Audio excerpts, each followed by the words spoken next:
신약 성경이고요. 고린도후서 5장 17절에 있는 말씀입니다. 고린도후서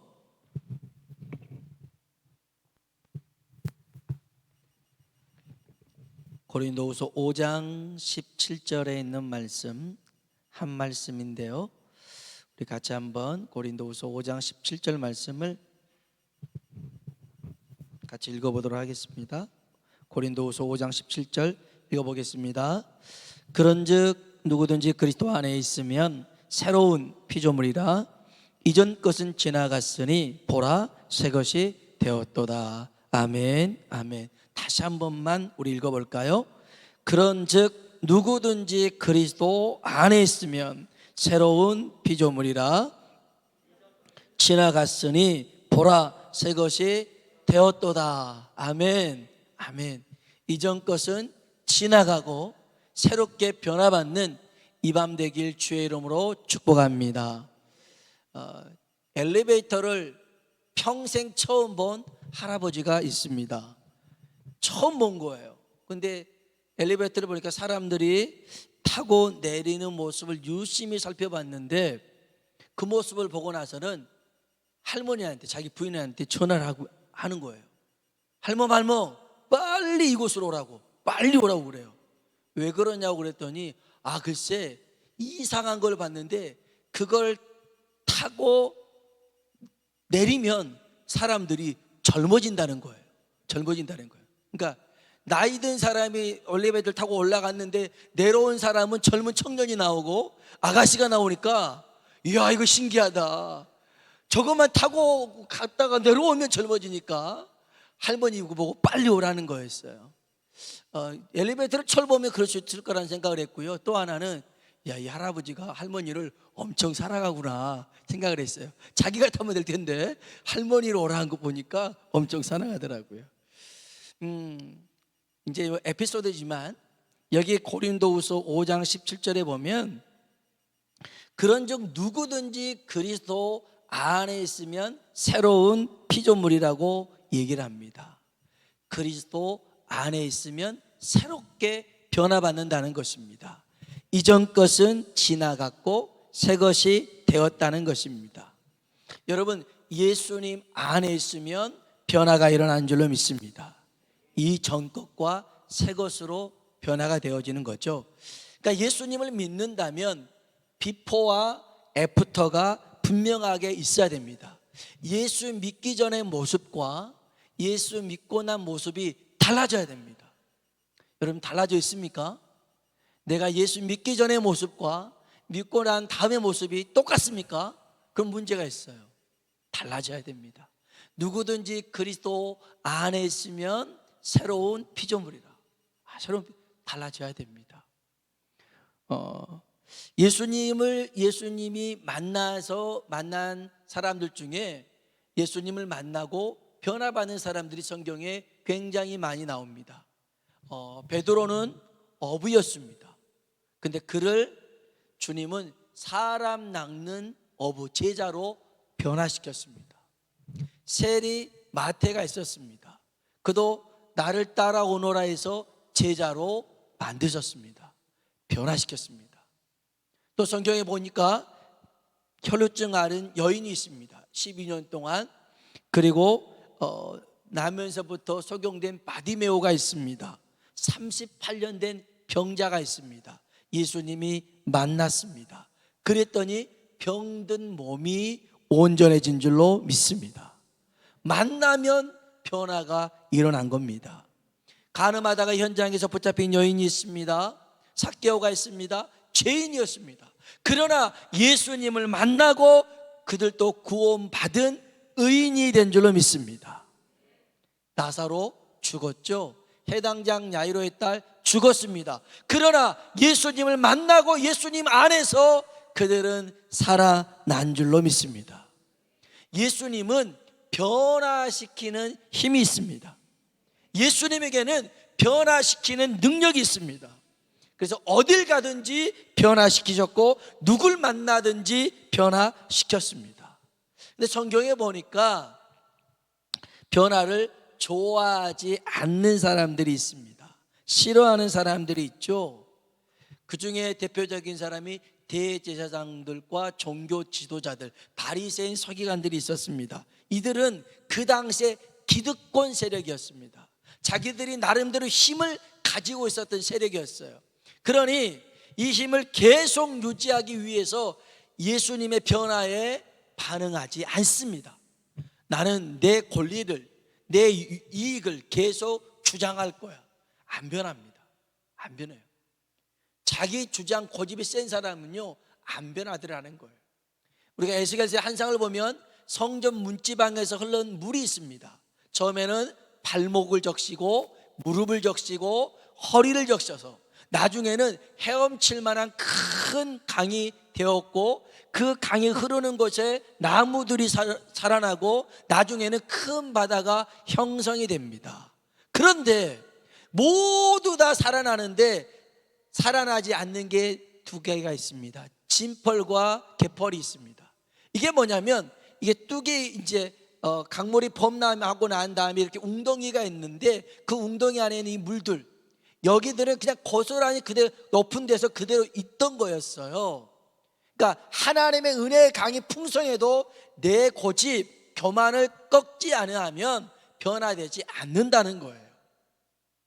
오늘 저와 여러분이 주님 앞에 겸손히 낮아져서 그 은혜 안에 변화되는 시간 되길 주의 이름으로 축복합니다. 또 하나, 기득권 세력만이 있는 게 아니라 어떠한 상황에 안주하고 정착해버린 고착된 세력이 있었습니다. 이제는 그냥 그 상황을 그냥 받아들이는 사람들이었어요. 뭔가를 새롭게 하는 게 싫었습니다. 하는 게 두려웠고 귀찮았습니다. 그런데 변해야만 살 수 있습니다. 우리 변하지 않으면 살 수가 없어요. 그 얘기를 요한복음 3장에 보면 니고데모라는 유대 랍비와 예수님이 만난 얘기가 나옵니다. 한번 성경 봐볼까요? 요한복음 3장입니다. 유대의 지도자였던 니고데모가 한밤중에 예수님을 찾아오지요. 그래서 예수님이 하신 일은 하나님이 아니면 할 수 없는 일입니다 라고 이런 말을 했을 때 예수님이 니고데모에게 이렇게 말씀하십니다. 요한복음 3장 3절입니다. 요한복음 3장 3절 읽어보겠습니다. 예수께서 대답하여 이르시되 진실로 진실로 내게 이르노니 사람이 거듭나지 아니하면 하나님 나라를 볼 수 없느니라. 아멘. 사람이 거듭나지 아니하면, 변화되지 아니하면 천국 하나님 나라 들어갈 수 없더라는 것입니다. 이게 처음 듣는 말이었어요. 그래서 니고데모가 물어봅니다. 4절 한번 읽어볼까요? 니고데모가 이르되 사람이 늙으면 어떻게 날 수 있사옵나이까? 두 번째 모태에 들어갔다가 날 수 있사옵나이까? 그럽니다. 거듭난다라고 했을 때 이 니고데모는요, 그냥 나이 많이 먹은 할아버지가 아닙니다. 종교 지도자들 중에서 최고의 위치에 있었던 사람입니다. 가말리엘과 니고데모가 쌍벽을 이루었는데, 이 니고데모의 생각 속에서도 거듭난다. 그러면 한 번 사람이 엄마한테서 태어났는데 거듭난다라고 하는 것은 다시 엄마 뱃속으로 들어갔다가 나와야 되는 것인가? 이런 생각밖에 못했다라는 것이죠. 근데 거듭남의 의미에 대해서 주님은 5절에 이렇게 말씀하십니다. 5절 한번 읽어볼까요? 예수께서 대답하시되 진실로 진실로 내게 이르노니 사람이 물과 성령으로 나지 아니하면 하나님의 나라에 들어갈 수 없느니라. 아멘. 물과 성령으로 거듭나야 된다는 겁니다. 물과 성령으로. 물은 회개의 세례를 의미하는 것이죠. 그리고 성령은 맞습니다. 영으로 다시 우리 죽은 영혼이 살아나는 성령 세례를 얘기하는 것입니다. 그러니까 우리가 하나님 나라에 들어가기 위해서는 물과 성령으로 회개하고 내 영혼 안에, 내 마음 안에 성령님이 내주하실 때 우리는 거듭나게 되고 변화되게 된 줄로 믿습니다. 성령님은 언제 우리에게 계시는가? 성경에 보니까 예수님을 믿을 때 그 순간 성령님은 우리 안에 내주하여 계십니다.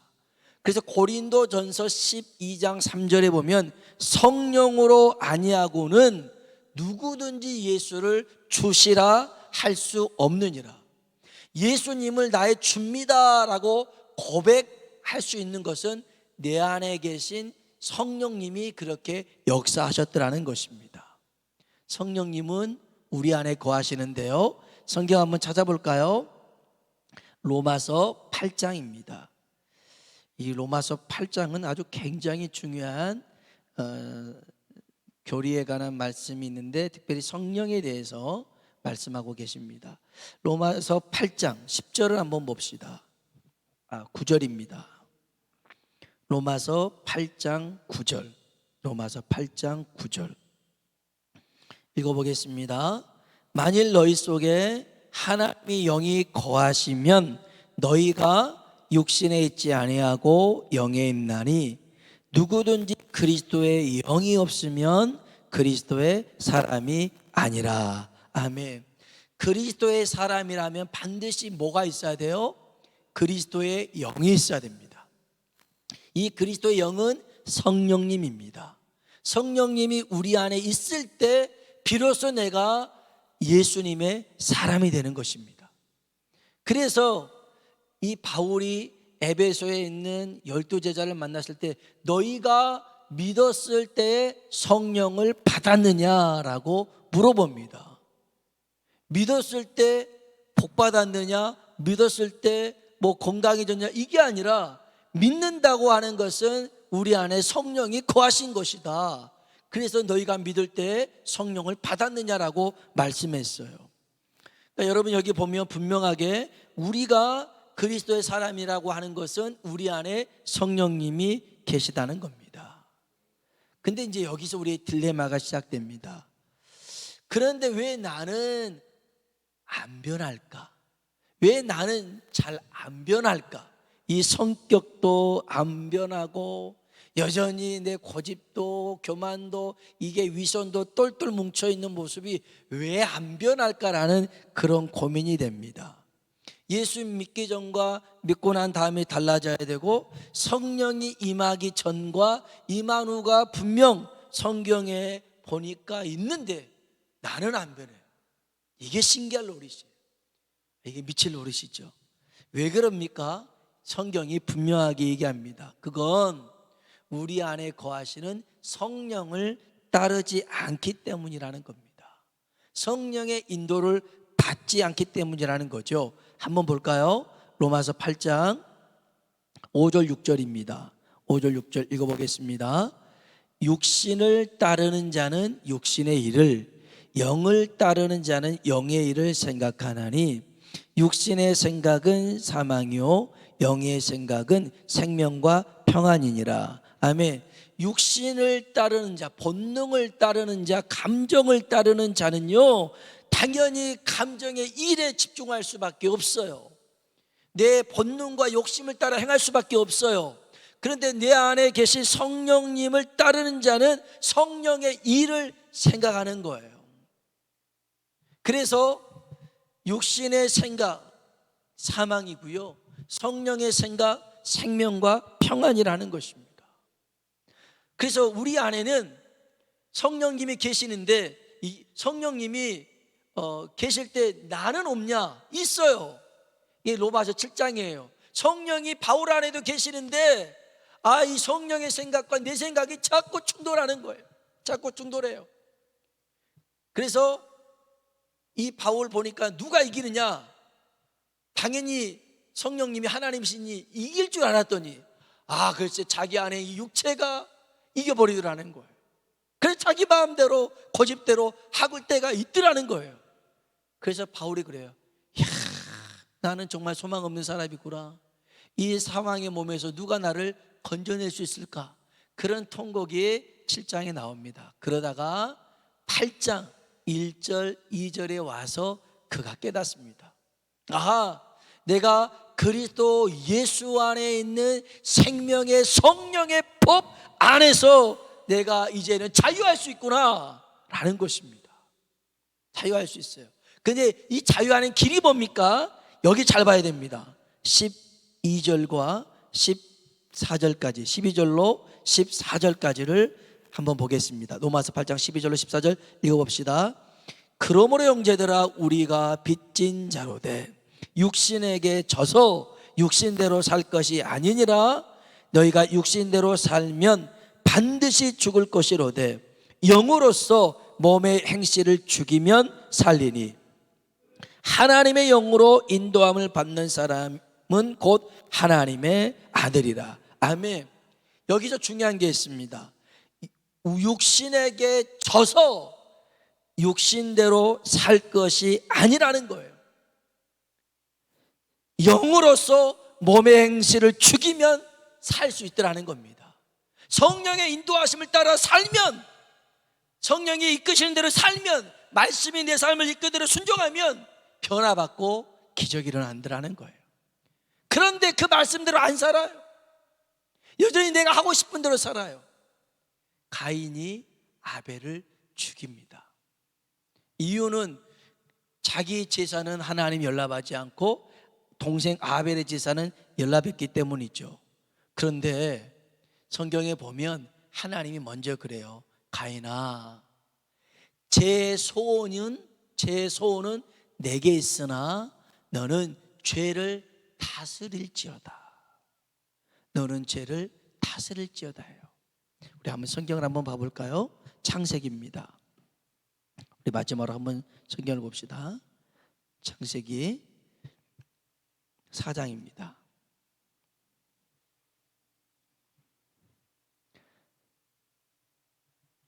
창세기 4장 6절 7절입니다. 창세기 4장 6절 7절 6절 7절 같이 한번 읽어볼까요? 여호와께서 가인에게 이르시되 내가 분하여 함은 어찌 됨이며 안색이 변함은 어찌 됨이냐? 내가 선을 행하면 어찌 낯을 들지 못하겠느냐? 선을 행하지 아니하면 죄가 문에 엎드려 있느니라. 죄가 너를 원하나 너는 죄를 다스릴지니라. 아멘. 한번 따라합시다. 너는 죄를 다스릴지니라. 너는 죄를 다스려야 돼. 육신에게 져서 살면 반드시 죽을 수밖에 없는 일이 생겨나는 거예요. 가인은 이게 잘못인 줄 알았어요. 동생을 죽이는 일이 잘못인 줄 알았지만 그 죄가, 그 미움, 시기, 질투가 더 컸어요. 하나님이 죄를 다스려라는 그 말씀보다 내 감정이 더 컸단 말이에요. 그래서 그는 제 소원에 이끌려서 아벨을 죽이고 맙니다. 육의 생각을 따라간 거죠. 그래서 그는 결국 죽고 만 인생이 됐습니다. 여러분, 우리는 육신과의 싸움에서 져서는 안 됩니다. 이겨야 될 줄로 믿습니다. 이겨서 변화받아야 돼요. 이게 내 의지와 결심이 아무리 강해도 안 돼요. 우리 안에 거하시는 성령님의 음성에 귀 기울이고 그 성령님을 신뢰해서 따라가야 될 줄로 믿습니다. 따라가야 되는 거예요. 따라가면 되는 거예요. 누가 뭐라 해도 내 억울한 속사정 사람들이 몰라도 하나님은 알고 계시니 하나님 따라갔던 요셉처럼 얼마나 억울한 일 당했습니까? 10명의 형들에게 팔림을 당했잖아요. 또 보디발의 아내가 모함을 했잖아요. 또 술 맡은 간원장이 자기를 2년 동안 잊어버렸잖아요. 참 힘든 시간들이었어요. 그러나 요셉은 이런저런 사람들 자기의 감정에 흔들리지 않고 하나님만 바라보는 거예요. 요셉의 신앙이 뭐예요? 하나님 앞에서 사람들의 눈은 안 보인다 할지라도 내가 어찌 하나님 앞에서 득제하리요. 코람데오의 신앙이 있었어요. 그러니 성경은 뭐라고 그래요? 요셉이 보디발의 가정에 노예로 있을 때, 요셉이 감옥에 제소를 했을 때 하나님이 그와 함께 하심으로 그가 형통한 자가 되었더라는 거예요. 여러분, 사람들이 몰라줘도 괜찮아요. 하나님이 다 알고 계시고 보고 계신 줄로 믿습니다. 그래서 그냥 욱하는 혈기대로 살지 마시고 성령님의 음성에 따라 인도하심 따라 순종하며 나아가길 주의 이름으로 축원합니다. 그래서 우리는 이미 우리 안에 거하시는 성령님의 음성을 잘 들을 줄 알아야 돼요. 내가 너무 분주하잖아요. 그러면 이 음성을 놓쳐버릴 때가 있어요. 그래서 기도하는 시간이 필요해요. 하나님의 말씀을 묵상하는 시간이 필요해요. 작은 소리로 이 말씀들을 읊조리는 시간이 필요하다고요. 그래야 성령님의 음성, 하나님의 음성이 들려지는 거예요. 여러분, 세상에 많은 소리가 있는데 어떤 소리를 듣느냐, 어떤 소리를 내가 붙잡느냐에 따라서 내가 살기도 하고 죽기도 하고 변화되기도 하고 변화되지 않기도 하는데, 그 우리를 살리고 변화에 초점이 되는 것은 성령님의 음성, 하나님의 말씀인 줄로 믿습니다. 그걸 붙들어야 됩니다. 그래서 성령을 따라 행하면 반드시 살게 될 줄로 믿습니다. 변화됩니다. 변화돼요. 윌리엄 스미스 클라크라는 사람이 있습니다. 이 사람이 아주 유명한 말을 했죠. Boys, be ambitious라는 말을 했어요. 소년이여, 꿈을 가져라 라는, 야망을 가지라는 말을 했죠. 이 사람이 1876년 매사추세츠 농가대 학장이었는데요, 일본 정부에서 이제 근대화 작업을 하면서 이 사람을 초청을 합니다. 그래서 삿포로 농협학교의 초대 교감으로 이 클라크를 부릅니다. 근데 일본으로 올 때 이 사람이 성경책을 40권을 가지고 왔어요. 근데 공항에서 검문하는데 여기는 성경을 가지고 오면 안 된다고 하니까 이제 입국을 거부하니까, 그러면 나 다시 미국으로 가겠다. 그래갖고 부랴부랴 연락해서 이 사람 VIP니까 들어오게 해야 된다 해서 들어왔단 말이에요. 그래서 한 9개월 동안 이 사람이, 이 클라크라는 사람이 이제 그 어떤 근대화된 그런 농협만 가르쳐 주는 게 아니라 하나님 말씀도 가르쳤어요. 그러면서 이 전쟁 후 시리에 빠져 있는 이 일본 사람들에게 그렇게 이제 소망을 심어준 거였죠. 그래서 뭐라고 했냐면, 소년이여 야망을 가져라 했는데 사실은 여기에 한 단어가 빠져 있어요. Boys be ambitious라는 말 뒤에 뭐가 있냐면 for Christ가 있어요. 그리스도를 위하여 꿈을 가지라는 거였어요. 근데 그걸 빼버린 거죠. 그냥, 왜냐하면 일본의 국교는 신교예요. 신도. 그래서 자연 정령, 죽은 사람들, 성인들, 그래서 야식꾼이 신사 같은 것들이 일본에 참 많이 있어요. 신사가 뭐 죽은 자들 모셔놓은 거 있는데, 이게 큰 데도 있지만 일본에 가보니 자기 집 옆에다가도 신사를 만들어 놓고요, 정말 이 신사가 수십만 개가 돼요. 그들이 이게 자기들의 국교란 말이에요. 그런데 이들이 그런 국교를 믿기 때문에 for Christ라는 단어를 빼버렸어요. 그냥 야망을 가져라 이렇게만 얘기했단 말이에요. 여러분, 우리 모두가 나의 꿈, 나의 야망을 위해서 살아가는 게 아니라 주님을 위하여, for Christ, 예수 그리스도를 위하여 우리가 변화되어지길 주의 이름으로 축복합니다. 성경에 보면 이런 말씀이 있습니다. 새 술은 새 부대에 담아야 된다. 이미 새 술은 준비되어 있습니다. 근데 새 부대가 안 돼 있어요. 새 부대가 안 돼 있으면 새 술을 낡은 부대에 담잖아요. 그러면 이 낡은 부대가 발효가 돼서 터져버립니다. 그러면 부대도 터져버리고 술도 버려버리니 낡은 부대에는 묵은 포도주밖에 없어요. 그러니까 새 술을 담으려면 새 부대가 돼야 되는 거예요. 오늘 하나님은 우리에게 새 술을 준비해 놓고 계시고, 새 은혜를 준비해 놓고 계시고, 하나님의 축복을 준비해 놓고 계신 줄로 믿습니다. 내가 그것을 받을 수 있을 만한 그릇이 돼야 되더라는 거예요. 아까는 한 성도한테 전화를 받았어요. 이 친구는 제가 전도사 때 가르쳤던 청년이었어요. 오랜 시간 동안 같이 이렇게 그래도 이제 간간히 연락하면서 살았는데 그 청년 때는 말씀과 기도로 양육을 했는데 이제 사회생활 사업을 하다 보니 신앙의 끈이 느슨해졌어요. 그래서 교회도 예배도 잘 참석을 않게 되었어요. 그래서 그를 두고 그의 이제 아내 된 자매가 늘 기도했지만 잘 안 변하는 거예요. 안 변해요. 그러다가 이제 지금 이제 코로나로 인해 가지고 사업이 굉장히 어려워졌어요. 그리고 또 와이프의 건강도 좀 안 좋아졌어요. 그래서 이제 두 부부가 같이 집에서 예배를 드리기 시작했어요. 기도를 하기 시작했어요. 기도를 하다가 그 환상 중에 저를 봤대요. 제가 막 웃고 있었대요. 마치 기도하는 자기를 응원하는 것 같더래요. 그래서 목사님에게 전화해야겠구나 하고 전화가 왔더라고요. 그러면서 그런 얘기를 합니다. 참 어렵고 힘든 시기인데 하나님이 이 시기를 저보고 기도하라는 것 같다. 그래서 기도하다 보니까 자꾸만 소망이 생기고 꿈이 생기고 또 하나님의 은혜가 더 가까이 느껴지더라는 거예요. 그 말을 듣는데 가슴이 뭉클했어요. 그러면서 마지막으로 그 친구가 그런 얘기해요. 자기 와이프한테 칭찬받았다고. 뭘 칭찬받았냐? 기도가 많이 늘었대요. 기도가 많이. 그러면서 멋쓰게 하면서 그런 얘기 하더라고요. 기도를 하니까 기도가 늘더라고요.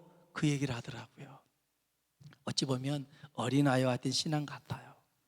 하나님이 우리에게 이런 은혜, 그러니까 여러분 고난은 축복을 포장한 포장지와 같은 게 고난이단 말이에요. 그래서 사실은 이 고난을 뜯어봐야 그 안에 진짜 축복의 선물이 있는데 우리는 고난이라는 이 포장지만 보면서 너무 괴로워한단 말이에요. 그럴 때 성령의 음성, 기도하고 하나님 말씀을 묵상하고 그 말씀대로 따라갈 때 우리 안에 하나님의 놀라운 계획들이 이루어지게 될 줄로 믿습니다. 한번 따라 합시다. 누구든지 그리스도 안에 있으면 새로운 피조물이라. 이전 것은 지나갔으되 보라 새 것이 되었도다. 아멘. 오늘 저와 여러분이 예수 그리스도라는 영광로 안에 들어갑시다. 들어가면 거기서 변화됩니다. 그리고 주님이 원하는 모양으로 다시 만들어집니다. 고철들 그렇잖아요. 큰 용광로에 집어넣으면 그 전에 형틀은 다 없어지는 거예요. 그리고 그 주조 틀에 해서 다시금 새로운 모양으로 만들어지는 거예요. 오늘 그리스도 안에서 성령의 인도하심 따라 성령의 능력을 힘입고 변화받는 우리 모두가 되길 주의 이름으로 축복합니다. 같이 한번 찬양을 불러볼까요? 찬송가 421장입니다. 내가 예수 믿고서 제사함 받아